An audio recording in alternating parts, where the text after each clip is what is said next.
잠깐 기도하시겠습니다. 하나님, 우리 가운데 하나님께서 우리의 아버지가 되심을 찬양합니다. 맞습니다. 주님은 우리의 아버지이십니다.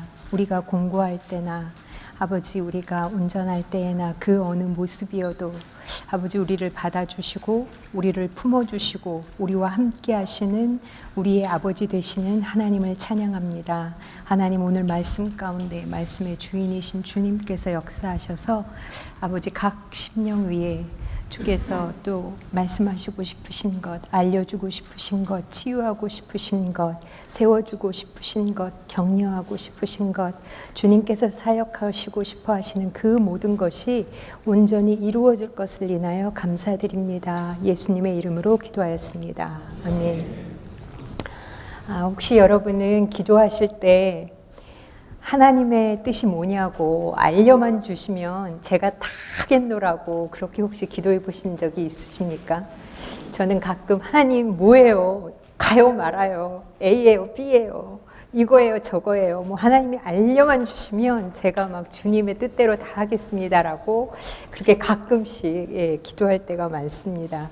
그런데 사실 우리가 전도서 7장 14절 보면 하나님께서 우리 인생에게 형통한 일과 공고한 일을 함께 있게 하셔서 인생으로 하여금 장래의 일을 잘 알지 못하게 하셨다고 하셨습니다.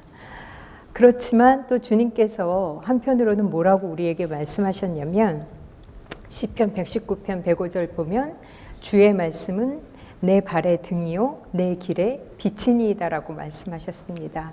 결국에 우리 일반적인 인생은 우리의 장래일을 알지 못하는 것이 인생의 기본적인 원리이지만 하나님의 말씀을 아는 자, 하나님의 말씀에 가까운 자들은 결국에 내 발의 등처럼 한 발짝 한 발짝 길을 걸을 때마다 그 발의 길을 깜깜한 가운데에서도 비춰주시고 또 내 길의 빛이 돼서 정말로 내가 내 인생이 전체적으로 어느 곳으로 가야 하는지 그 방향을 하나님의 말씀이 알려주신다고 하셨습니다.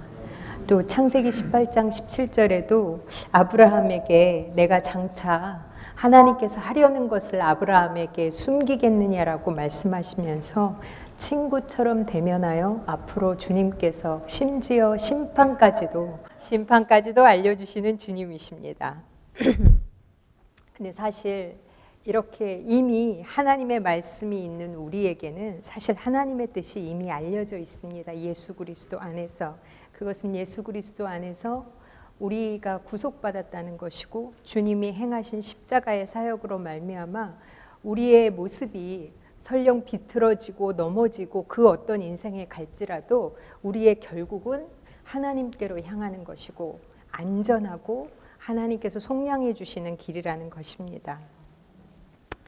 그런데 사실 우리는 이것에 되게 확신을 갖지 못하는 때가 많습니다. 하나님, 그건 제가 아는데요.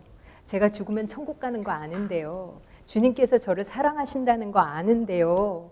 주님께서 도와주실 거라는 거 아는데요.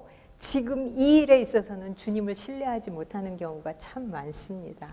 제가 종종 설교하면서 설교를 듣는 여러분들에게 도전하는 것이 뭐냐면 하나님이 여러분을 사랑한다는 것, 그 큰 진리 안에서 오늘 지금 여기 이 상황에서 가장 하나님께 사랑을 깊이 받고 있다라는 것을 믿느냐고 가끔씩 질문합니다. 내 상황이 어떠한지, 내 감정이 어떠한지 그것을 다 떠나서 절대적인 진리는 지금 오늘 여기 이 순간 이 상황이 가장 크신 하나님의 사랑을 받고 있다는 것입니다.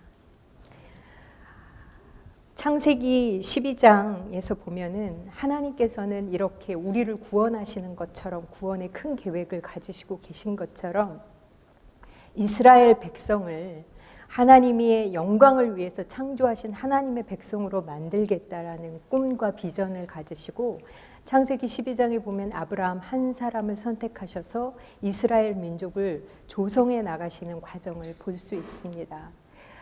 창세기 15장 가면 다시 한번 아브라함에게 아직 이삭이 그 후손이 태어나기도 전이었는데도 내가 너의 후손들을 너를 통해서 큰 민족을 이룰 것인데 너의 후손이 다른 나그네 된 땅에서 400년 동안 종살이를 하게 될 것이고, 그러나 결국은 가나안을 차지하게 될 것이다. 내 약속의 땅을 차지하게 될 것이라고 하나님의 크신 계획을 말씀해 주십니다. 오늘 여러분과 함께 읽은 그 긴 본문이 바로 드디어 그 애굽에서 430년간의 종살이를 마치고 이제 하나님의 그 인도하심으로, 은혜로 모세와 아론을 통해서 10가지 기적과 기사를 겪게 하시고 결국에 애굽 땅을 나오고 이제 정말 하나님이 약속하신 그 마침내 가나안 땅을 차지한다라는 그 약속의 땅을 바로 눈앞에 둔, 이제부터 약속의 땅으로 들어가는 그 시작에 이스라엘 백성들에게 주신 하나님의 말씀입니다. 사실 애굽에 나올 때 이스라엘 백성들은 딱히 자기네들이 한 게 없었어요. 그냥 가만히 앉아 있으면 모세와 아론이 바로 왕도 만나주고 10가지 막 기적을 위해서 그분들이 막 기도해주고, 뭐 오늘 양을 잡아라 그러면 그냥 하라는 대로만 하면은 됐었어요.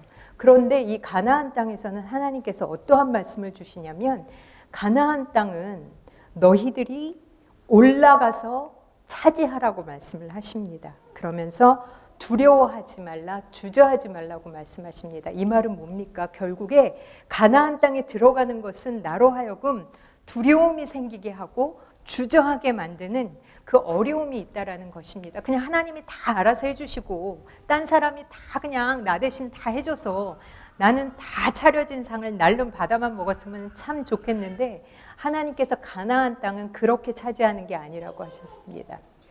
애국과는 다르게 가서 올라가서 차지하라고 그랬습니다. 그래서 이스라엘 백성들이 어떻게 반응하냐면, 그럼 우리 정탐꾼을 한번 먼저 보내보자. 이 땅이 어떠한가 우리 한번 알아보자라고 합니다. 그래서 여러분 잘 아시다시피 12명의 정탐꾼이 갔다가 와서 보고를 하는데 어떻게 보고합니까? 갈렙과 여호수아는 우리 올라가서 저 땅을 차지하자. 우리는 할 수 있다. 이 땅은 하나님이 주신 땅이다. 정말 아름다운 땅이다 라고 보고했고, 나머지 10사람은 정말 아름다운 땅이다. 그 땅은 정말 좋다. 그런데 거기에 사는 백성은 너무 크다. 우리는 죽게 될 것이다. 그들은 정말 거인 같고 우리는 메뚜기와 같다. 그들도 우리를 메뚜기로 여길 것이다 라고 보고했습니다. 이 보고를 들은 이스라엘 백성들이 어떻게 반응을 했냐면, 민수기 14장에 자세히 나와 있는데요. 그 보고를 들은 백성들이 울고 통곡하며 모세와 아론에게 불평했습니다. 뭐라고 불평했냐면, 신명기 1장 29절에도 그것이 나와 있는데, 백성들이 올라가기를 원하지 아니하고 명령을 거역하여 장막 중에서 원망하며 이르기를, 왜 우리를 이집트에서 하나님은 인도하여 내셨는가? 차라리 안 나왔다면 좋았을 걸. 우리 돌아가자. 모세와 아론은 막 올라가서 싸우라고 그러니까 우리 모세와 아론은 버리고 새로운 지도자를 뽑아서 우리 이제 이집트로 돌아가자. 거기는 먹을 것도 많았는데 하나님이 우리를 미워하신다. 우리를 미워하시기 때문에 아모리 족속에 넘겨서 멸하시려고 우리를 애굽 땅에서 이끌어내오신 거다. 우리가 어디로 가냐? 선악도 분별하지 못하는 우리 자식들과 내 처자들은 다 죽게 될 것이다. 사로잡힐 것이다. 라면서 마구 울고 불평하고 원망합니다. 심지어 이러한 반응을 보고 갈렙과 여호수아가 하나님께서 자비를 베푸신다면 우리를 반드시 그 땅으로 인도하실 것이다. 여호와를 배반하지 말라. 그 땅의 백성을 두려워하지 말라. 여호와가 우리와 함께 계신다라고 했는데, 하나님께서 우리와 함께 하십니다. 여러분, 하나님의 말씀을 믿으셔야 됩니다. 하나님께서 살아계십니다라고 말하는 여호수아 갈렙에게 이스라엘 백성들이 돌을 들어서 쳐서 죽이려고 했어요. 여러분, 우리가 내가 처한 상황에 몰입이 너무 되면, 내 아픔에 너무 몰입이 되면 이제 나에게 하나님은 살아계십니다. 하나님이 여러분을 도우실 것입니다 라고 말하는 그 사람을 쳐 죽이고 싶어요. 아니라고 해요. 하나님은 나를 죽이려고 애굽에서 데리고 나왔다고 해요. 분명히 그들이 하나님 앞에 기도했어요. 도와달라고. 애굽에서 벗어나게 해달라고. 종살이에서 벗어나게 해달라고. 그런데 그들이 이제 눈앞에 닥친 가나안 땅을 차지하는 그 어려운, 그들이 생각하기에 어려운, 자기가 죽을 것만 같은 그 상황을 만났을 때 그들은 하나님의 뜻을 왜곡하고 하나님의 살아계시다라고 말하는 사람들을 죽이려고 하는 지경까지 이르렀어요. 그 모습을 보고 하나님께서 어떻게 반응하시냐면 신명기 1장 34절 보면 하나님께서 그들의 말소리를 들으시고 노하셨다고 해요. 그들이 갈렙과 여호수를 돌로 치려고 할 때 하나님의 영광이 나타나셔서 너희들은 언제까지 나를 멸시할 것이냐 라고 분노하십니다. 하나님이 분노하시는 이유는 단 한 가지예요. 그것은 분명히 광야에서 하나님의 영광을 보았고 이집트와 광야에서 일으킨 기적을 보고도 하나님의 말씀을 따르지 않고 10번이나 하나님을 시험한 이 세대들은 약속의 땅을 볼 수 없다고 민수기 14장 22절로 23절에 말씀하십니다. 어쩌면 이스라엘은 이집트와 광야를 겨우 통과했는데 세상에 또 이제는 거인과 같은 그 아낙 자손과 싸워야 되고 막 싸워야 된다라는 그 사실에 어쩌면 시작도 해보기 전에 질의 겁을 먹었는지도 모르겠습니다. 그 힘든 광야를 지났는데 이제는 또 거인과 싸우라고? 사실 호렙산에서 시내산에서 가데스 바네아 여기까지 오는 길 동안 그들은 너무나 어려운 것을 많이 경험했습니다. 막 광야는 너무 거칠었고 물도 안 나왔고 먹을 것도 없었고 너무 그 가는 길은 거칠었고 나 혼자만 가는 길도 아니고 내 가족과 가축과 그 모든 삶의 여정이 광야를 지나는 삶의 여정이 너무 어렵고 힘들었습니다. 그리고 마치 우리가 왜 우리의 삶에 지쳐 있을 때 여기서 단위에서 목사님이 여러분 우리 선교하셔야 됩니다. 여러분 우리 전도해야 됩니다. 그러면 여러분이 왜 아멘 하지만 속으로는 목사님 지금 하나님 나라고 뭐고 선교고 뭐고 지금 내 발등에 불 떨어졌어요 라고 때로는 우리 안에서 그런 음성이 나오기도 하나요? 모르겠습니다. 다른 분, 이분들은 안 그러시는데 이제 다른 분들이 그러십니다. 이스라엘이 믿지 않았습니다. 하나님의 말씀을. 그리고 불평했습니다. 이제 정말 약속의 땅 가나안 땅이 바로 눈앞에 있는데 이제 정말 하나님의 나라의 백성으로 사는 그 진정한 시작의 문이 열리는데 그들은 거기 그냥 멈추고 자기식으로 살고 싶어 했습니다. 난 안전해야 돼. 난 죽지 않아야 돼. 난 이게 싫어. 난 이게 귀찮아. 난 이제 더 이상 못해. 나는 지쳤어. 그런데 하나님은 그렇게 광야가 힘들었다고 말하는 이스라엘 백성들과 달리 뭐라고 말하시냐면 너 어떻게 광야길을 통과하면서 나를 믿지 않을 수 있냐. 너 어떻게 애굽을 나왔을 때 그 광야의 수많은 사건들 속에서 나의 능력과 기사를 체험하고도 너 어떻게 나를 믿지 못하느냐라고 이스라엘 백성에게 말씀하십니다. 이스라엘 백성과 하나님이 보시고 해석하는 광야가 다릅니다. 같은 사건인데 다르게 봅니다. 무슨 차이입니까? 같은 상황 속에서 이스라엘은 광야의 어려움에만 집중했습니다. 그런데 같은 상황 속에서 하나님은 하나님을 보라고 말씀하십니다. 어떤 은혜를 경험했는가 너희가 기억해 보라고 말씀하십니다. 이스라엘 백성들은 오직 광야의 어려움에만 초점이 맞추어져 있습니다. 난 배고파, 난 목말라, 나의 육신의 소리에 귀를 기울입니다. 그런데 하나님은 그 상황 속에서 역사하셨던 하나님을 보라고 하나님의 능력에 집중하라고 하시는 것입니다. 여러분 신명기의 그 1장 6절에도 말하지만 홍해가 갈라지고 그 홍해가 갈라지는 그 기적을 경험했을 때 마치 이런 거죠. 이렇게 양쪽으로 쫙 바닷물이 이렇게 기둥처럼 물기둥처럼 세워지고 이 길을 이스라엘 백성들 200만 명이 넘는 이스라엘 백성들이 그 길을 걸어갔죠. 여러분 그 당시에 그 이스라엘 백성들이 어땠을 것 같습니까?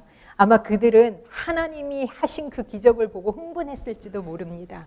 그러나 그 바닷물 가운데를 걸어가면서 어떻게 보면 옆에 그 물결이 계속 막 소리가 나고 언제 이 물이 나를 덮칠지도 모른다라는 불안감과 여기에 상어도 보이고 막 물고기들이 다 옆에 보이는데 그 길을 걸어가면서 200만 명이 걸어가니까 아니 왜 빨리 안 걸어가 앞에 사람 빨리 걸어가야지 저 뒤에 이스라엘 군사들 쫓아오는 애국 군사들 쫓아오는데 나 죽으면 어떡해 저 상어가 나를 덮치면 어떡하지 어머 쟤 벌쩍벌쩍 하는 거 봐 어떻게 나 죽을 것 같아 저 물이 나를 덮치면 어떡하지 하나님을 어떻게 믿어 하나님이 1시간만 보호해 주는 거 아닐까 정말 200만 명이 넘는 이 모든 사람들이 갈 때까지 나를 보호해 준다고 만약에 누군가가 그 길을 걸으면서 그 옆에 무서운 상어와 물고기와 뒤에 쫓아오는 애굽 군대만을 생각하면서 그 길을 걸으면서 불안해했다면 이 얼마나 불행한 일입니까? 지금 그들은 하나님이 베푸신 가장 큰 기사와 기적 한가운데를 걷는데 당장 그들 눈에 보이는 그 상어와 그 물고기와 그 물결과 그것에만 만약에 집중했다면 기적의 한가운데를 걷고 있어도 그들은 감사할 수 없습니다. 누릴 수 없습니다. 내 눈에 보이는 거에만 집중하면 전혀 누릴 수가 없습니다. 여러분은 무엇에 주목하고 계십니까? 하나님의 약속입니까? 아니면 나의 불편함, 내 생각, 내 느낌입니까? 사실 생각해 보면 우리 인생에서 기적이 아닌 것은 아무것도 없습니다. 매일의 삶 가운데서 여러분은 무엇을 바라보면서 살고 계십니까? 최종의 목표가 되신 우리 하나님입니까? 아니면 내가 처한 바로 내 발끝입니까? 우리는 얼마나 내 맘대로 살고 싶어 하는지 모릅니다. 내가 왕이 되고 또 내가 통치하고 싶고 내 방식으로 내 삶을 심지어 내 가족이나 내 남편마저도 내 아내마저도 내 가족마저도 그렇게 다스리고 싶어하고 심지어는 하나님까지도 내 맘대로 움직이고 싶어 합니다. 하나님 나는 이렇게 물 가운데 불안해하면서 걷는 거 말고요. 뒤에서 애굽 군사들이 막 쫓아오는 거 말고요. 그냥 광야 없이 바로 가나안 땅으로 직행하면 안 될까요? 우리는 맨날 그것을 하나님 앞에 기도하고 있는 거죠. 혹시 들으셨는지 모르겠는데 저희 작은 아이가 하나님 나라를 위한 그 하나님 나라와 그 연약하고 아픈 사람들을 섬기겠다라는 것을 꿈꾸면서 고등학교 때부터 공부하고 싶어하던 전공으로 이번에 하나님의 은혜로 학교에 들어가게 됐습니다.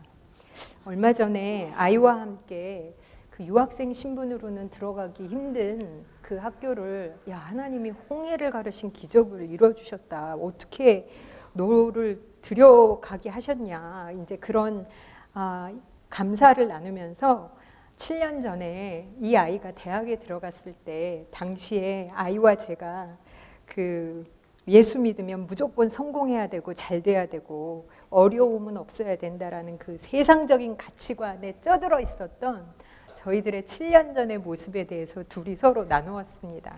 그러면서 아이가 당시에 아이비리그 중에 하나로 알려진 되게 유명한 학교에 들어가고 싶어 했습니다. 그리고 저도 아이가 거기에 들어갔었으면 좋겠다라고 생각하고 내가 그렇게 선교사로 오래 사역을 했는데 하나님이 복 주셔야 되는 거 아닌가라는 착각 속에 제가 있었습니다. 제가 그런 사람입니다. 그랬습니다. 그런데 저희 남편은 그것은 우리의 그 너의 실력이나 상황에 맞지 않다. 여기 정도가 맞겠다 그랬는데 저와 저희 아들이 남편을 심하게 핍박하며 꿈이 없다고 하나님을 위해서 큰 꿈을 꿔야 되지 않겠느냐라고 하면서 그 명성이 있는 세상에 명성이 있는 학교를 들어가기를 소원했습니다. 결과는 떨어졌습니다. 지금도 생각해 보면 아이가 너무 실망해서 그 길 한가운데서 동네길이었는데 소리를 악 하고 지르면서 자기 속에 있는 그 실망과 낙심을 다스리지 못했던 그 분노에면서 막 달려갔던 소리를 지르면서 막 길 가운데를 달려갔던 그 모습이 제가 아직도 기억납니다. 저도 하나님 앞에 너무 속상해서 왜 우리를 축복해 주지 않았냐고 때를 썼었습니다. 근데 아무튼 이제 저는 더 이상 그러지 않습니다. 왜냐하면 그 당시 하나님이 제 뼛속같이 들어있었던 세상적인 가치관을 그 작은 아이의 학교 들어가는 사건으로 말미암아 완전히 치유해 주셨기 때문에 제가 이제 정신을 차렸는데, 어쨌거나 그 당시 상황을 얘기하면서 저희 아이랑 무슨 얘기를 했냐면, 그러나 그 당시에 하나님께서 야, 7년 뒤에는 네가 그렇게 소원했던 그 공부를 하게 해줄 거야. 그러니까 너 여기 유명한 학교 가지 마 라고 하셨어도 그 끝을 알려주셨어도 우리가 기뻐하지 않았을 거라고 얘기했습니다. 만약에 하나님께서 그 유명한 학교에 붙여주셨다면 하나님의 나라를 위하여 뭐 이런 비전이고 뭐고 다 던져버리고 그 세상에 많이 알려진 잘난 학교에 들어갔었을 사람이라고 저희 둘이 고백을 했습니다. 정말 하나님의 뜻을 모른다고요? 아니요, 여러분, 하나님의 뜻을 알고 계십니다. 하나님이 이미 말씀해 주셨습니다. 그런데 우리가 안 듣는 겁니다. 우리의 육신의 소원은 알려주셔도, 얘야 7년 뒤에는 이렇게 될 거야 라고 알려주셔도 당장 지금 달콤하고 나를 죽여도 그것을 하고 싶어서, 죄를 너무 짓고 싶어서 어쩔 수 없어서 죄를 저지른다고요? 아니요. 우리는 너무 죄를 짓고 싶습니다. 어쩔 수 없어서 그랬다고요? 그런 거 없습니다. 내 육신이 그것을 원합니다. 그래서 그냥 하는 겁니다. 그때 하나님께서 알려주셨어도 나는 내가 하고 싶은 거 할 거야. 아무리 하나님께서 하나님을 가까이 하는 것이 내게 복이다. 말씀을 읽어라. 기도를 해라. 내가 너를 살려줄 것이다 라고 얘기해도 하나님 말씀 읽는 것보다는 이게 더 좋아요. 텔레비전 보는 게 더 좋아요. 기도하는 것보다는 노는 게 더 좋아요. 그냥 합니다. 내가 하고 싶으니까. 내 육신이 하고 싶으니까. 하나님께 순종하기 싫기 때문에 내 자아가 하나님께 거역하시는 것이라는 것을 다시 한번 알려주셨습니다. 우리는 얼마나 악한지 모릅니다. 그래서 하나님께서 우리를 너무 사랑하시기 때문에 내게는 마치 내 삶을 무너뜨리시는 것과 같은 일들을, 사건들을 일으키시고 애써 쌓은 나의 공든 탑을 무너뜨리는 사건을 일으키셔야만, 그래서 바른 길을 가게 하셔야만, 우리는 그렇게 안 하시면 우리는 그냥 눈앞에 반짝거리는 그 불빛으로 이게 죽음인지 삶인지도 모르고 그냥 직진하는 인생들입니다. 하나님 가나안이고 뭐고, 하나님은 나를 죽이시려는가? 하나님의 나라고 보고 나는 높아지고 싶다, 성공하고 싶다, 다른 사람들이 나를 우러러보고 내 말을 잘 들어줬으면 좋겠다. 그냥 내 육신의 소리를 따라갑니다. 광야 같은 인생에서 사건들을 만날 때에만 우리가 무엇을 바라보고 무엇을 향해 걷는 자들인지 드러나게 되는 것입니다.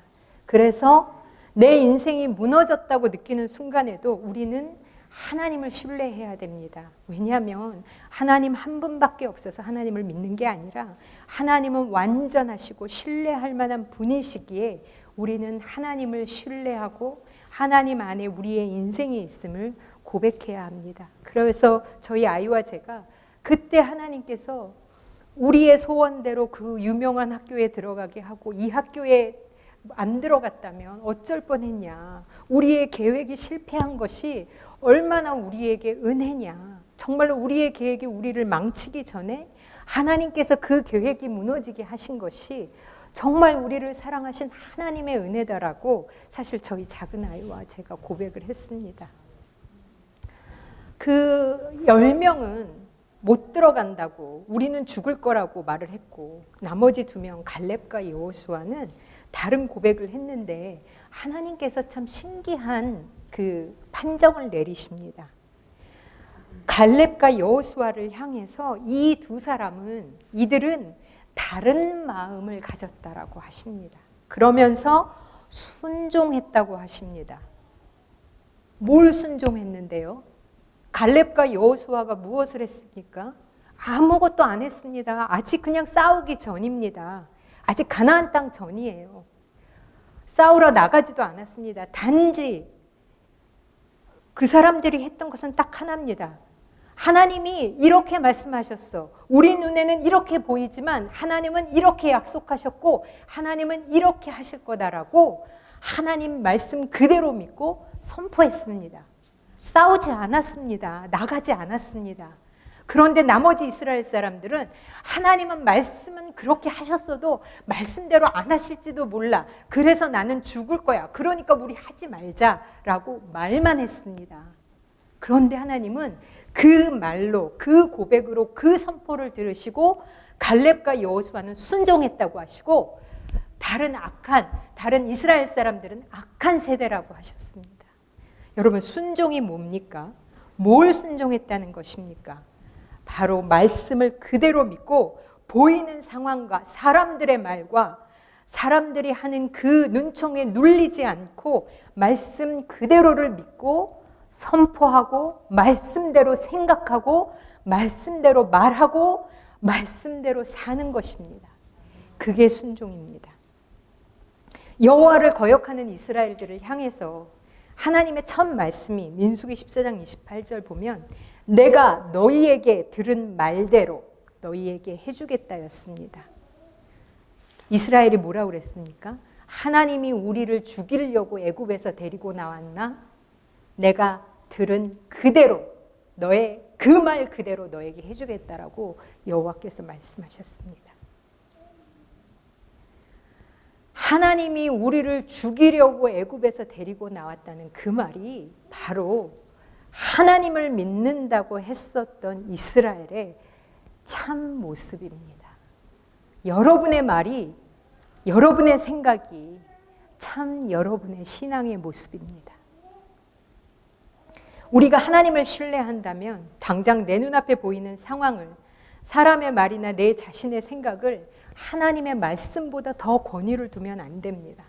순종은 하나님의 말씀 앞에서 말씀은 이렇다고 하지만 내 느낌은 이렇고 내 경험은 이렇고 내 옆에 사람 보니까 뭐 저 사람 보니까라고 비교하고 분석하는 것이 아닙니다. 믿음은 선포로 시작됩니다. 그리고 순종하면 됩니다. 근데 어떻게 해요? 불안한데, 우울한데 하나님을 어떻게 신뢰합니까? 저는 갈렙도 여호수아도 두려웠을 것이라고 생각합니다. 여러분, 거기 12명의 장정이 갔습니다. 뭐 나머지 10명은 어린 사람이었고 힘이 없는 사람들이었습니까? 아닙니다. 갈렙과 여호수아처럼 든든한 장정이었고 싸울 수 있는 사람들이었습니다. 그런데 그 사람들이 한 사람도 아니고 두 사람도 아니고 모든 사람들이 우리는 죽게 될 것이다. 우리는 메뚜기와 같은 존재이다라고 말했을 때 이 갈렙이랑 여호수아는 아닙니다. 우리는 할 수 있습니다. 기쁩니다. 하나님이 도와주실 겁니다. 라고 춤을 추고 싶었을까요? 아니요. 저는 손이 떨렸을 거라고 생각합니다. 입술이 떨렸을 거라고 생각합니다. 마음이 떨렸을 거라고 생각합니다. 그렇지만 명확한 것은 우리가 그렇게 떨림에도 불구하고 그렇게 안 믿어진다고 내 육은 안 믿어져. 정말로 하나님이 너를 구원해 주신다고? 정말로 너를 고쳐주신다고? 정말로 너를 살려주신다고? 정말로 너를 도와주신다라고 계속해서 나를 공격할 때 그럼에도 불구하고 내 입술이 하나님은 하십니다. 하나님은 도우십니다. 하나님은 살리십니다라고 선포할 수 있는 것은 단 한 가지 때문입니다. 그것은 말씀이 그렇게 말하셨기 때문입니다. 말씀에 그렇게 쓰여졌기 때문입니다. 하나님이 그렇게 명하셨기 때문입니다. 사단은 계속해서 우리에게 너 떨리잖아. 너 아닌 것 같잖아. 너 왜 그래? 이거 위선이야? 너 위선적으로 살지 마 라고 우리를 때로는 공격합니다. 여러분, 이게 위선이 아닙니다. 떨리는데 내가 안 떨리다라고 얘기하면 위선이겠죠. 그러나 떨리지만 나는 떨려도 나는 못 믿겠어도 하나님은 하십니다라고 선포하는 것은 위선이 아니라 선포입니다.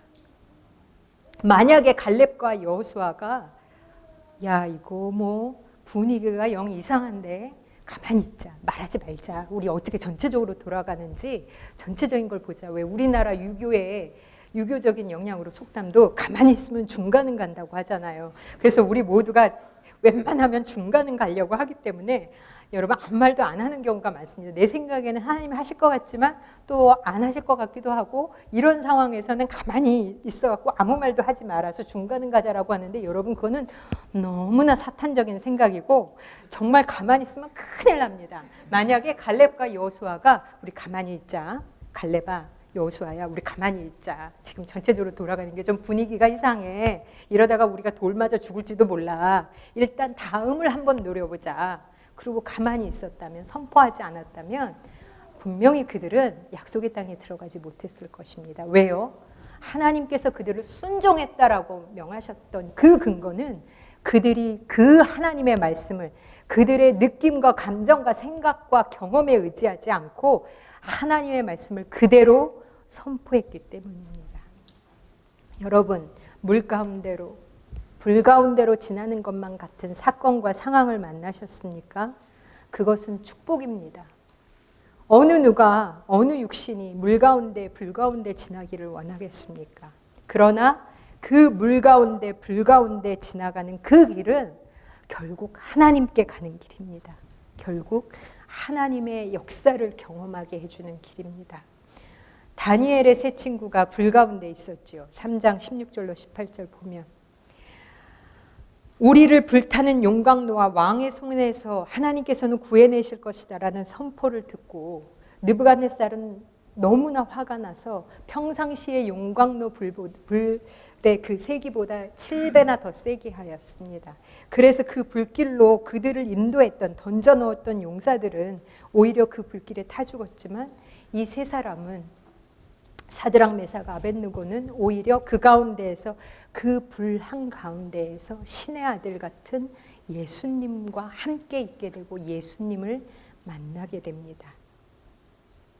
시편 107편 23절 보면, 배들을 바다에 띄우며 큰 물에서 일을 하는 자는 여호와께서 행하신 일들과 그의 기이한 일들을 깊은 바다에서 보나니라고 말씀하십니다. 내가 하나님을, 그 위대한 일을 행하시는 하나님을 경험하는 것은 딴 데서 경험하는 것이 아닙니다. 오늘의 내 삶에서, 오늘의 나의 현장에서, 오늘 내가 고통당하는 이 관계 속에서 이 길을 열어내시고 이 사람을 변화시키시고 나를 변화시키시고 이 일을 도우시는 오늘 나의 삶의 현장에서 하나님을 경험할 수 있습니다. 시편 107편 그 기자가 말합니다. 이들이, 이 배들을 바다에 띄우며 일을 하는 자들이 광풍을 만나게 돼서 어느 정도까지 이들이 곤란을 겪냐면, 그 위험 때문에 그들의 영혼이 녹는 것 같았고 이리저리 구르며 취한 자같이 비틀리는 이 상황 속에서 그들의 모든 지각이 혼돈 속에 빠졌다라고 했습니다. 생각을 할 수 없을 정도로, 나 어떻게 해라고, 나 그럼 이제 어떻게 해야 돼, 다음은 뭐야, 내가 어떻게 살아야 돼라는 그걸 계획할 수 없을 정도로 그 혼란 속에 빠진 그 상황인데, 바로 그 상황 속에서 그들의 고통 때문에 여호와께 부르짖을 때 하나님께서 응답하셨고, 그들이 결국 하나님이 그 인생에게 행하신 기적을 경험했다고 했습니다. 여러분, 어떤 우리가 특정한 곤란과 환란을 우리의 인생에서 당하지 아니해도 어차피 약속의 땅, 가나안 땅을 들어가는 우리의 인생은 전투의 연속입니다. 인생은 도전과 싸움의 연속입니다. 오직 그 길에서 주님께만 집중하고 역사하실 주님께 소망을 둘 때에, 함께 하시는 주님께 우리가 초점을 둘 때에 그 인생의 모든 치열한 전투 속에서 하나님 앞에 하나님의 은혜와 그 기적을 경험하게 되는 것입니다. 이 전투의 불림을 받았다는 것이 축복입니다. 왜냐하면 하나님을 경험하게 될 것이기 때문입니다. 역사하실 하나님을 놓치면 하나님이 약속하신 젖과 꿀이 흐르는 그 땅에 들어가려고 나온 인생인데, 하나님이 나를 불러내셔서 망하게 하신다고 생각하는 그런 나만 바라보는 나 집중적인 생각에 내가 무너지게 되어서 결국에 하나님을 놓치게 됩니다. 그런데 하나님이 이 물 가운데 불 가운데 지나는 이 땅이 바로 좋은 땅이라고 하십니다. 나는 올라가서 죽을 것 같은데 그 땅이 바로 약속하신 땅이라고 하고 그 땅이 바로 좋은 땅이라고 합니다. 내 후손이, 내 자녀가 내가 오늘 내린 그 믿음의 결단의 축복을 받게 될 것이라고 말씀하신 것입니다. 어떻게 우리가 이길 수 있습니까? 우리가 믿는 하나님이 하나님이시기 때문입니다. 살아계셔서 역사하시는 분이고 나의 삶 속에 개입하시는 분이기 때문입니다. 지금 우리는 신명기 1장을 읽었지만 신명기 9장을 보면 하나님이 맹렬한 불과 같이 이스라엘 앞에 나가셔서 아낙 자손들을 멸하시고 이스라엘 앞에 엎드려지게 하실 것이다. 그래서 너네들은 그들을 쫓아내고 몰아내게 될 것이다 라는 하나님의 계획이 이미 있었습니다. 그렇기 때문에 모세를 통해서 1장에서 하나님께서 분명하게 말씀하시는 것은 무서워하지 말라, 두려워하지 말라. 너희보다 먼저 가시는 하나님께서 예굽에서 너희를 위하여 모든 일을 행하신 것 같이 이제도 너희보다 먼저 가서 싸우실 것이며 자기 아들을 안는 것 같이 너가 가는 그 모든 길에서 너를 안으사 그곳까지 이르게 할 것이다 라고 말씀하고 계십니다.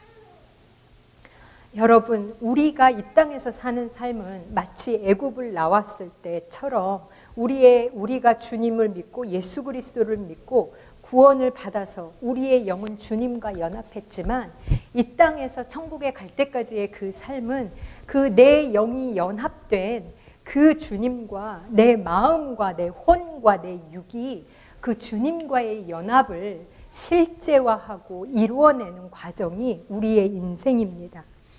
하나님이 진짜 나의 하나님이시라는 것, 하나님이 진짜 내 삶에 개입하시며 나의 방패가 되시고 정말 나를 돕고 역사하시는 분이라는 것을 나타내시는 과정이 반드시 이 광야길을 통해서 물길을 통해서 불길을 통해서 하나님에 대한 그 믿음이 실제화되고 내가 만져질 수 있고 경험할 수 있는 길이 되는 것이 바로 이 길입니다. 내 자아가 다 죽음에 넘겨지고 부활의 생명으로 갈라디아서 2장 20절 말씀 나는 죽고 내 안에 오직 그리스도 예수께서 살아계신다라는 그 십자가의 복음이 이루어지는 것이 우리의 삶이고 인생입니다. 그 가운데서 살아계신 주님의 능력과 역사를 경험하는 것이 우리의 인생입니다. 물길을 안 지나고 불길을 안 지나고 십자가를 안 지나고 어떻게 십자가를 통과합니까? 어떻게 하나님은 나를 죽이신다고 여러분은 말씀하실 수가 있습니까? 너에게 생명을 주려고 너를 살리려고 하시는 이 길을 우리가 어떻게 포기할 수 있습니까? 시편 우리에게 소망이 있는 것은 설령 우리의 인생이 망했다고 여겨지고 너는 가나안으로 들어갈 자격 없어. 다시 뒤로 돌아가. 다시 광야로 들어가라고 해도 내 삶이 짓이겨졌다고 느껴질 만큼 고통스러울 때도 사실 우리에게는 희망이 있습니다. 왜냐하면 하나님은 이 악하다고 죽여야 마땅하다라고 이 명령하신 이 세대가 다시 가나안 땅이 아닌 광야로 돌아갔을 때 그들을 버리시지 않으셨습니다. 그들과 함께 하셨습니다. 그들을 또 챙겨주셨습니다. 그래서 소망이 있습니다. 그리고 그들의 자녀들을 가나안 땅으로 인도해 주셨습니다. 시편 107편에 보면 5가지 망하고 고통받는 인생이 나옵니다. 광야에서 헤매고 정착을 못하고 배고프고 목마른 인생이 있었고 어두움과 사망의 그늘 속에서 앉아 있었던 인생이 있었고 마치 쇠사슬에 매여 고통 중에 있는 죄수와 같은 삶을 사는 인생이 있었습니다. 하나님께 반항하다가 어리석은 자가 된 인생, 죄를 짓다가 어려움을 겪은 인생이 나오고 음식 먹기도 싫어할 만큼 죽음의 문턱에 가까이 서게 된 병자와 같은 인생이 나오고 배를 타고 장사하며 나가는데 풍랑을 만난 인생들이 나옵니다. 그들이 그 모든 고통 속에서 그 고통 때문에 하나님께 부르짖을 때 하나님께서는 길을 잃은 자에게는 바른 길을 살만한 곳으로 정착하게 하셨고 묶인 자들에게는 논문과 새빗장을 깨트려 주셨고 아픈 자들에게는 말씀을 보내어 치유하여 주셨고 그 무덤에 가지 않고 죽음을 보지 않게 하셨고, 풍랑을 만난 자들에게는 풍랑을 잠재우시어 결국에 그들이 가고 싶어 하던 그 소원의 항구로 인도하셨습니다. 여러분, 주님을 바라보고 엎드리면 됩니다. 이미 고통을 당했다고 늦었어, 나는 이미 일을 저질렀어, 나는 구제불능이야, 나에겐 소망이 없어. 아닙니다. 고통 중에 부르짖었을 때 하나님께서 그들을 건져내셨다고 말씀하셨습니다. 그 상황만 보지 않고 그 상황에서 역사하실 주님, 새 일을 행하실 주님을 바라보는 것입니다. 불평하지 않고 내 마음에서부터 주님을 신뢰하고 순종함으로 나의 모든 인생에서 일어나는 경험하는 일들이 바로 주님과 연합하는 과정임을 우리가 생각할 때, 설령 우리가 병들었다 한들, 설령 우리가 망하게 했다 한들, 설령 우리가 어려움을 당하게 했다 할지라도 해석되어지지 않는 사건이 없고, 바라볼 소망을 품을 수 없는 사건은 우리 가운데 아무것도 없습니다. 우리의 결국은 하나님께로 가게 되기 때문입니다. 하나님께서 우리에게 물 가운데 불 가운데 건너갈 때에 두려워하지 말라고 말씀하십니다. 두려워 말라, 놀라지도 말라. 내가 어디 가는지, 무슨 일 만나는지 내가 함께하리라. 두려워 말라, 놀라지도 말라. 내 너를 붙들리라, 너를 보리라. 주님 약속하셨네.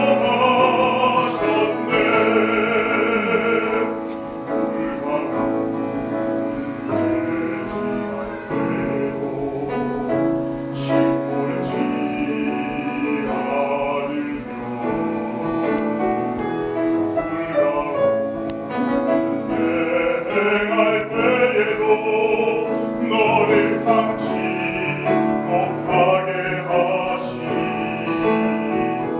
너를 지켜주신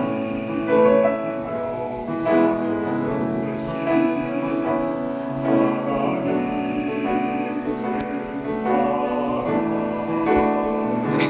너를 구하여 살리신 하나님 내게 말씀하시네. 두려워 말라,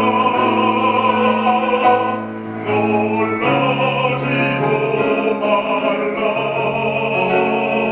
내가 어디 가는지, 무슨 일 만나는지 내가 함께하리라.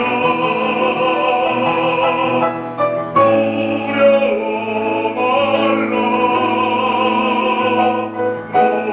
놀라지도 말라. 내 너를 붙들리라, 너를 도우리라. 주님 약속하셨네.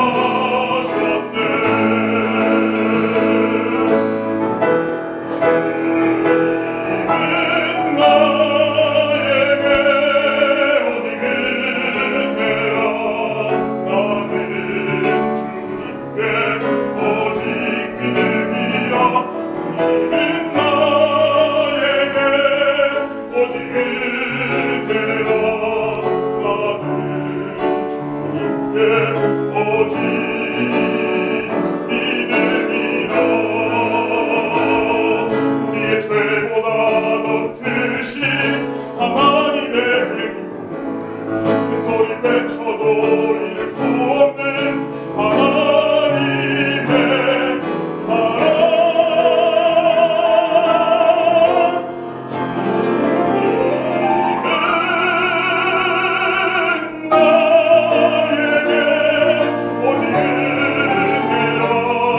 나는 주님께 오직 믿음이라. 주님은 나에게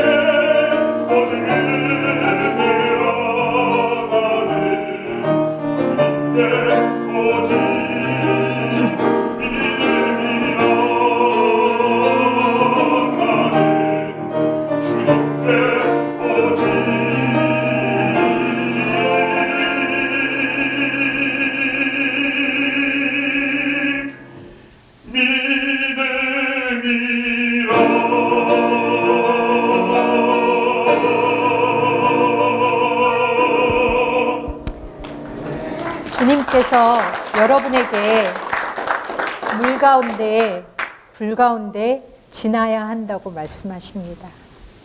그런데 두려워하지 말고 주님께서 함께 하실 것이기 때문에 두려워도 주님 앞에 주님을 믿고 주님의 말씀대로 선포하고 생각하고 그대로 살라고 명하시는 것이 오늘 여러분이 물 가운데 있든지 불 가운데 있든지 여러분에게 주시는 하나님의 말씀이십니다. 기도하겠습니다. 하나님, 물 가운데 불 가운데 지날지라도 하나님 그냥 하는 게 아니라 저희에게 물 가운데로 지나가게 하신다고 합니다.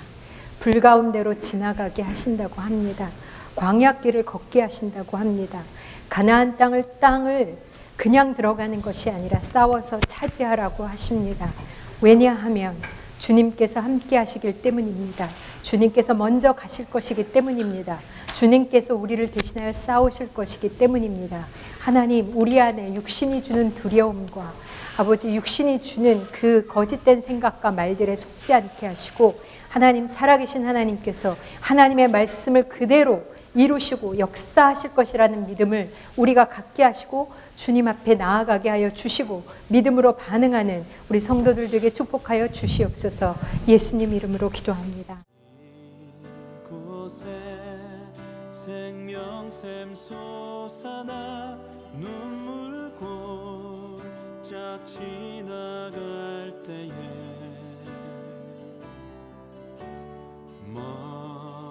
머잖아